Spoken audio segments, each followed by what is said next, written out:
animaux ont-ils des droits? C'est toute la problématique. D'un strict point de vue de la théorie du droit, les animaux ne peuvent être titulaires de droits. Certes, il existe des réglementations pour protéger l'animal, pour préserver son bien-être, mais ce ne sont là que des obligations imposées aux hommes, et les animaux n'ont pas à proprement parler de droits. C'est un point souvent ignoré, mais pour être titulaire de droit, il faut être une personne juridique.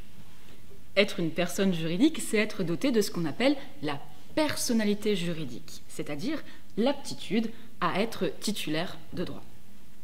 En droit français, il existe deux types de personnes juridiques.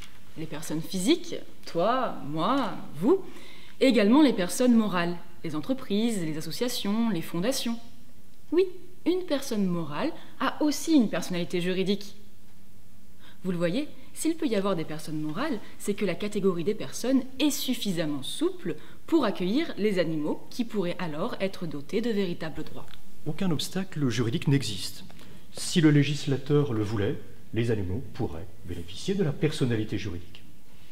Depuis la loi de 2015, les animaux sont considérés comme des êtres vivants doués de sensibilité, mais en même temps, le législateur ne leur a pas octroyé de personnalité juridique et les laisse soumis au régime des biens, c'est-à-dire des choses ou des meubles. Ce paradoxe pourrait être résolu par la reconnaissance de la personnalité juridique à l'animal. Les animaux basculeraient ainsi dans la catégorie des personnes et le lien avec le vivant serait assuré par le rattachement aux personnes physiques. Il y aurait donc les personnes physiques humaines d'un côté et les personnes physiques non humaines de l'autre, chacun étant doté de droits spécifiques, parce qu'il n'est pas question non plus d'accorder des droits équivalents aux uns et aux autres.